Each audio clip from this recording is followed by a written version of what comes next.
I paid my aunt's medical bills for 7 years while she told the family I was stealing from her, until the hospital released the records. My name is Callie Marsh, and I was 34 the morning my cousin forwarded me a message my Aunt Renee had sent to the entire family group chat. I had not been in that group chat for 6 months. They had removed me from it the same week Renee started telling people I had been stealing from her. My cousin Marcus forwarded it anyway because he was the one person in that family who believed in giving people the information they were being denied, and he had decided I deserved to know what was being said about me in a conversation I could not see. The message was long. It detailed 7 years of what Renee called financial abuse at the hands of her niece. It described accounts drained, money redirected, a vulnerable sick woman taken advantage of by the one person she had trusted with her affairs.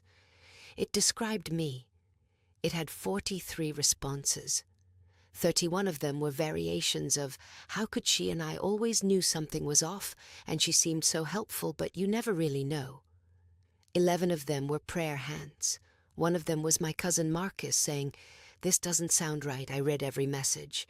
Then I opened the bottom drawer of my desk where I kept the folder I had been adding to for 7 years. Every receipt, every payment confirmation, every explanation of benefits, every bank transfer record, 84 months of documentation from a woman who had learned early that the records you keep are the only thing standing between you and the story someone else tells about you. I had $94,000 worth of receipts, and I had never once stolen a single dollar. The hospital had my records, and I was about to ask them to release everyone.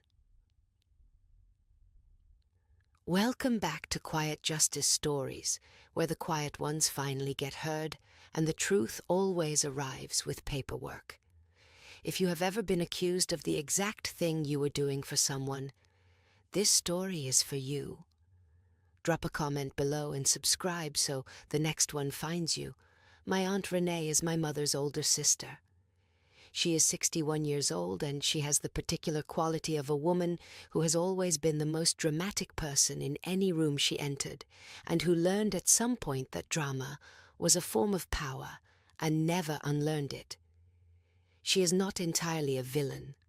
I want to be honest about that because the most important things are always complicated, and Renee is complicated. She is generous when generosity costs her nothing. She is warm when warmth serves her. She tells stories about her own life with the particular embellishment of someone who has told them so many times. The embellished version has become the version she believes.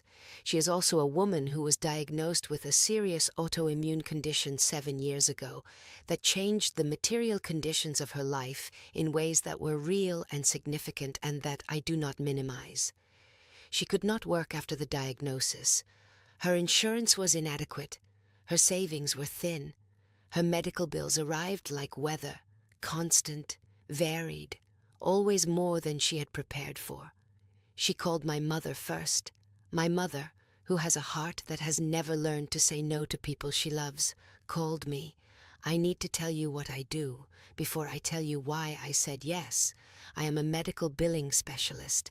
I have been for 9 years. I spend my professional life inside the specific architecture of healthcare finance, the codes and claims and appeals, and the particular bureaucratic labyrinth that stands between a sick person and the payment that covers their care. I know how insurance companies deny claims. I know how to appeal those denials. I know which forms to file and in which order and by which deadlines, and what language makes a difference and what language gets ignored. I know how to read an explanation of benefits the way other people read a menu, quickly, completely, knowing immediately what is wrong with it. My aunt had an autoimmune condition, an inadequate insurance and bills she could not pay, and a niece who did this for a living. My mother said her name on the phone with a specific note in her voice that I had been hearing since childhood. The note that said, "Someone needs help and I am hoping you can provide it." I said I would take a look. That was 7 years ago. Taking a look became managing her billing. Managing her billing became covering the gaps insurance denied.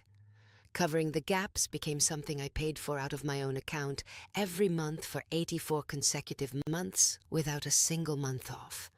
I want to tell you the number clearly because clarity matters.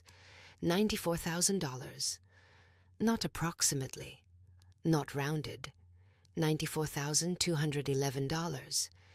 84 months of co-pays and denied claims and medication costs and specialist fees and the particular expensive category of treatments that insurers classify as experimental until enough people fight them long enough that they reclassify them as standard, and by then half the people who needed them are gone.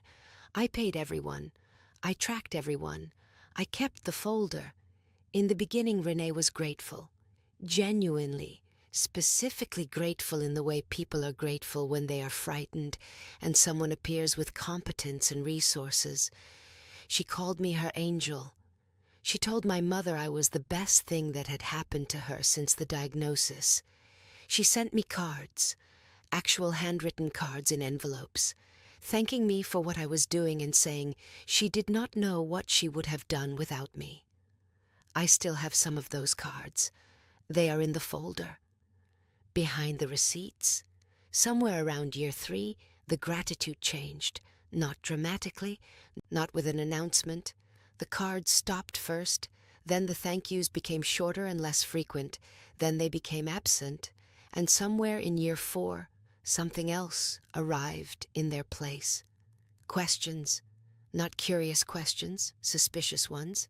She started asking about specific payments, where the money had gone, whether the insurance had paid something and I had kept the remainder, whether the amounts I told her matched the amounts on her statements. I showed her the receipts every time. She would look at them and nod, and 2 weeks later ask the same question with a slightly different phrasing. I told myself it was the illness. The condition she had affected her cognition on bad days. Her doctors had told her that. Told us that, and I had read enough about it to know the cognitive symptoms were real. I told myself the suspicion was the illness talking. I kept paying. I kept the folder. Year 5 was when she told my cousin Linda. I did not know she had told Linda until Linda called me on a Tuesday evening with the specific voice of a woman who has received information she finds credible and is delivering it as a courtesy. She said she had heard some things from Renee. She said she did not want to believe them. She said she thought I should know people were talking. I asked what people were saying. Linda said Renee had told her I had been taking money, that the insurance payments were going into my account, that I had been skimming from her medical funds for years. I sat very still. I said that was not true. Linda said she believed me. She said the way people say they believe you when they are not entirely sure. I said I had documentation of every payment. She said she was sure I did. She said I should probably talk to Renee directly. I called Renee that evening. She answered warmly. She thanked me for a payment I had just made. She said nothing about what she had told Linda. I said nothing about what Linda had told me.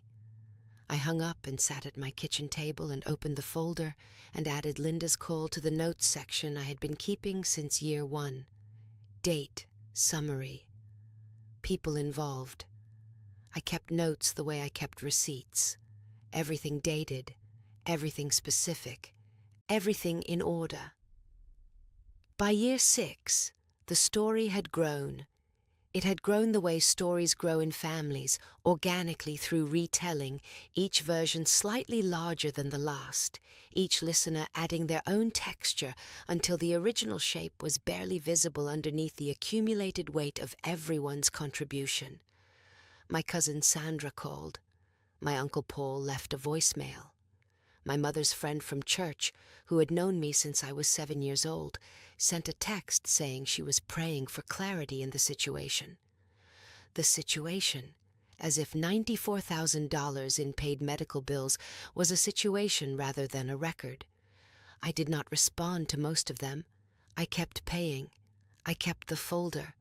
I told myself the truth would surface when it surfaced, and that fighting a story with words was less effective than waiting for the story to meet the documents. I had learned that from 9 years of medical billing. You do not argue with an insurance company.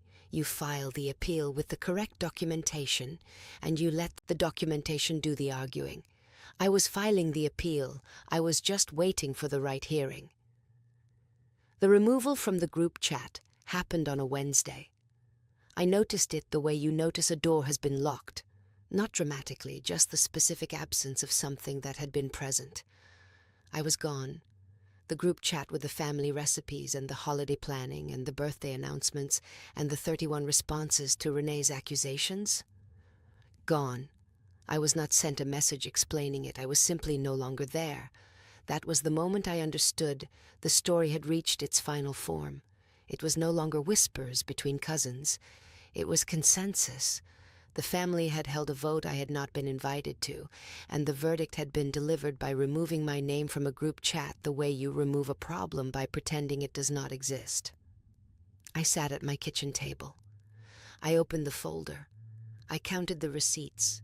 Then I did what I always did when a claim had been wrongly denied and the informal appeals had failed. I filed the formal one. If you have ever been accused of the exact thing you were sacrificing yourself to prevent, if you have ever had your loyalty reframed as exploitation by the person you were most loyal to, stay with me. Subscribe. So this story finds you all the way to the end, because what the hospital released is the reason everything changed. I called the hospital on a Thursday morning. Not Renee's primary hospital. All 3 facilities where she had received treatment over 7 years. I called each billing department and I explained that I was the responsible party on the account, which I was in writing because Renee had added me as the authorized billing contact in year 1, when she could no longer manage the paperwork herself, and I requested a complete payment history for every account associated with her care. The billing coordinator at the first hospital asked why I needed the full history. I said I was preparing documentation for a family financial dispute and I needed the complete record of every payment made to every account associated with her care over the past 7 years. She said she would need to verify my authorization. I gave her my name, my authorization code, and the specific account reference numbers I had memorized. She put me on hold for 4 minutes. She came back and said the records would be ready for pickup or digital transfer within 5 business days. I said, "Digital transfer, please." I called the second hospital, same conversation, same result. I called the third. Then I called my own bank and requested 7 years of transaction records for the specific accounts I had used for Renee's payments. Then I sat at my desk and I built the comparison document. On one side, every payment I had made, dated, amount, recipient, account reference. On the other side, every payment the hospitals had recorded, receiving, dated, amount, source. When the hospital records arrived 4 days later, I uploaded them and ran the comparison. Every payment I had made was recorded as received. Every dollar I had sent had arrived at its destination. Not 1 cent was missing. Not 1 payment was unaccounted for. The records were a perfect mirror of my folder.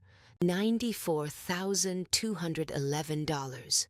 Paid, received, documented, complete. I printed the comparison document. I tabbed it, I added it to the folder behind the receipts and the cards and the notes. Then I called my cousin Marcus. Marcus was the one who had forwarded me the group chat message. He was 41 years old and a high school history teacher, and he had the particular quality of a man who had spent 20 years teaching young people to evaluate evidence and had applied the same standard to his own family with mixed results.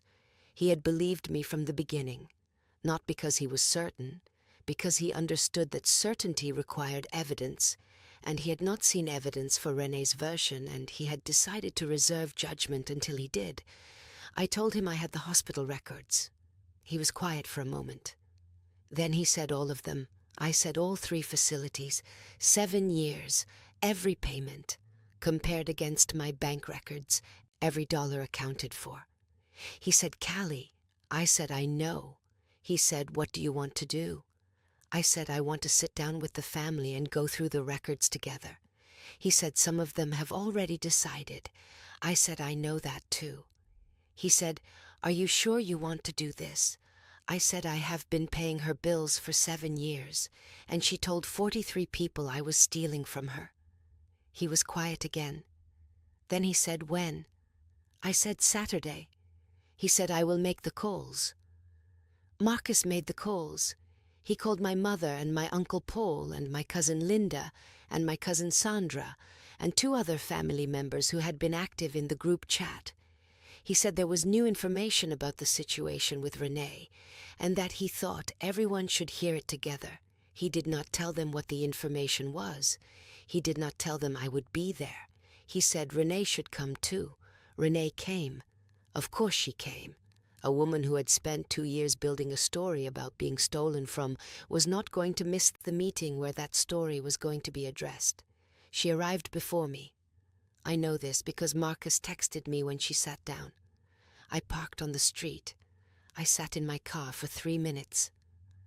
I thought about 7 years of Thursday mornings on the phone with insurance company representatives, and 7 years of payment confirmations, and 7 years of a folder that had been growing quietly in the bottom drawer of my desk. Then I went inside. The living room of Marcus's house had 8 chairs, and every one of them was filled. My mother sat in the corner with her hands in her lap and her face doing the specific thing it did when she was frightened and trying not to show it. My Uncle Paul sat with his arms crossed. Linda was on the couch with Sandra. 2 cousins I had not spoken to in months sat near the window. And Renee. Renee sat in the center of the room with the composed dignity of a woman who believed she was the injured party and that this gathering was going to confirm it. She looked at me when I came through the door. Her expression did not change. She had rehearsed this. She had been rehearsing it for 2 years. I sat down across from her. I put the folder on the coffee table. Marcus sat between us. He said he wanted to thank everyone for coming and that he had asked us all here because he thought the family deserved to look at the actual records before drawing any final conclusions. Paul said he thought conclusions had already been drawn. Marcus said he understood that, and he was asking everyone to set them aside for the next 30 minutes. Paul looked at me. I looked at the folder. I opened it. I did not make a speech. I have found in 9 years of medical billing that speeches are what people make when the documents are not strong enough to speak for themselves. My documents were strong enough. I took out the hospital records first, 3 sets, 1 for each facility, tabbed and labeled. I placed them on the coffee table where everyone could see them. I said these are the complete payment records from every medical facility that treated Renee over the past 7 years. I said I requested them directly from each hospital billing department 4 days ago. I said they document every payment received on every account associated with her care. Then I took out my bank records. 7 years, tabbed by year. Every transaction to every medical account highlighted in yellow. I placed them beside the hospital records. I said these are my bank records for the same period. I said every highlighted transaction corresponds to a payment in the hospital records. I said the total amount I paid over 7 years is $94,211. I said every dollar is accounted for. I said not one payment is missing. Not $1 was redirected. Not one account shows a discrepancy between what I sent and what the hospital received. I let that sit. Then I took out the last item, the comparison document. 2 columns, my payments on the left, hospital receipts on the right. 84 months of perfect alignment, I placed it on top. I said this is a side-by-side comparison of every payment I made against every payment the hospitals recorded receiving. I said I will leave all of this here for anyone who wants to review it. The room was very quiet. My Uncle Paul picked up the comparison document first. He read slowly the way men read things they do not want to understand. Linda leaned over and read with him. Sandra looked at the hospital records. My mother had not moved from the corner. Renee had not looked at any of the documents. She was looking at me. I looked back. Her expression had changed, not dramatically, but the composure had shifted. The rehearsed dignity of a woman certain she was the injured party had developed in the past 4 minutes a crack. Paul set the comparison document down. He looked at Renee. He said, "Renee." She said nothing. He said, "Every payment is here." She said nothing. He said, "Callie's records match the hospital's exactly." Renee looked at the table. My cousin Sandra made a sound and not a word. A sound. The specific involuntary sound of a person who has been repeating something confidently and has just discovered it was wrong. Linda said quietly to no one in particular, "How much did you say?" I said, $94,211. She looked at the folder. She said, "Over 7 years." I said, "Yes." She said, "Renee." Renee said the numbers might not tell the whole story.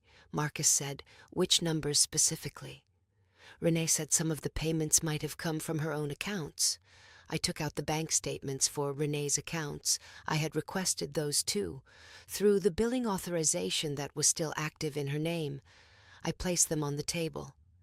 I said, "These are Renee's account records from the same facilities." I said her accounts show 0 payments to any of the 3 hospitals in the past 6 years. The room went a different kind of quiet, not the quiet of people processing, the quiet of people who have understood. Renee said the cognitive symptoms from her condition had affected her memory. She said she had genuinely believed that money had been going missing. She said the bad days made it hard to track things accurately. She said she had not meant to imply that Callie had been deliberately stealing. She said the word, imply. I want to give you that word specifically. She had not meant to imply. The group chat with 43 responses. The removed name. The 2 years of whispered conversations and concerned cousins and a church friend praying for clarity. She had not meant to imply. I looked at her. I felt something I had not expected to feel in that room. Not triumph, not anger. Exhaustion. The specific bone-deep exhaustion of a person who has been carrying a weight for a very long time and has just set it down in front of witnesses and is waiting to feel the relief and finding instead that relief is quieter than expected. I said, "Renee, I understand the cognitive symptoms are real." I said, "I have read your medical file and I know the condition affects memory and perception, and I have never once dismissed that." I said, "What I cannot absorb is 2 years of a story that 43 people believed because it was told confidently and repeatedly." She said she was sorry. She said it quietly. The first apology I had received in 7 years of payments. I said, "I know." I said I believed her when she said she had genuinely believed it. I said I also needed her to understand what it cost, not the money. The money was documented. The money was in the folder.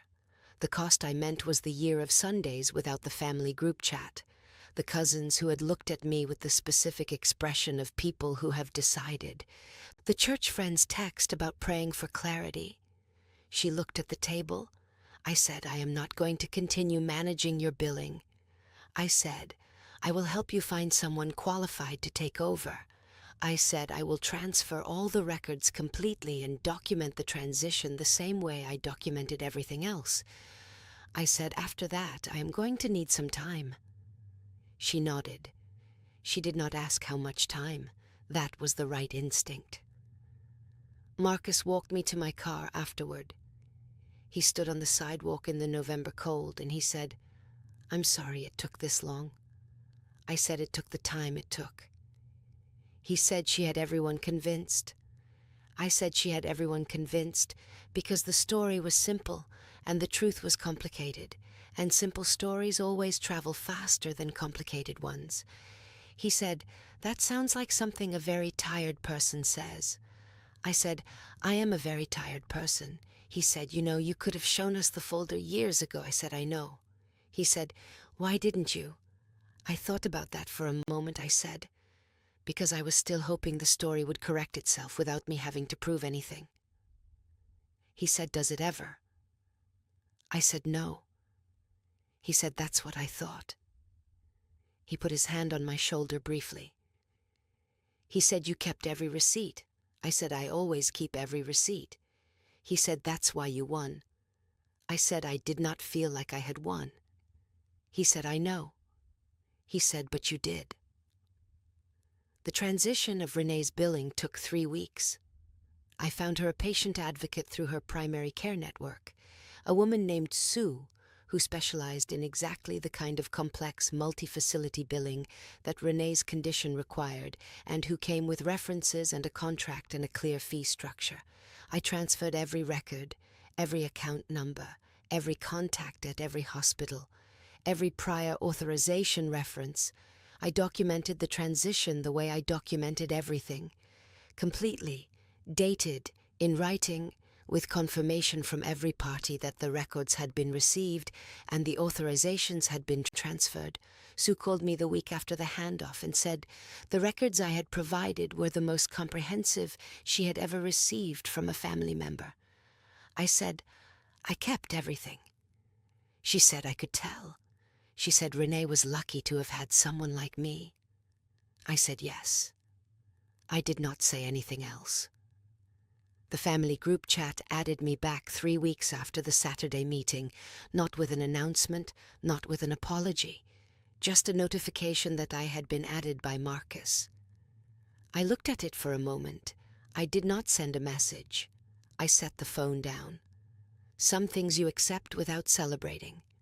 The re-edition was not an apology. It was not an acknowledgement of what 2 years of a false story had cost. It was simply the quiet reversal of a decision that should never have been made. I left it at that. My mother called the evening of the Saturday meeting. She said she was sorry. She said it plainly and without qualification. She said she should have believed me from the beginning, and she had not. And she was sorry. I said I understood why it was difficult. She said there was no excuse. I said there was no excuse, but there was an explanation, and I was not going to spend energy on the difference. She was quiet for a moment. Then she said, "You kept every receipt." I said, "Yes." She said, "Your grandmother used to do that." I said, "I know." She said she would have been proud of you. I said, "She is who taught me." My mother laughed a little. The first real laugh I had heard from her in months. She said, "The folder." I said, "The folder." She said, "Come for dinner Sunday." I said, "Yes." That is my story. 7 years, 84 months, $94,211. And a folder that was never opened until the day the story needed the truth more than it needed the narrative. If someone in your life has told a story about you that is not true, keep the receipts, not out of suspicion, not from cynicism, because the records you keep are the only thing standing between you and the version of yourself that someone else is telling when you are not in the room. Keep the folder, date everything, and trust that the documents will speak when the time comes. They always do. Share this with someone who needs to hear it tonight. Drop a comment and tell me which part of this story stayed with you. Hit subscribe and I will see you in the next one.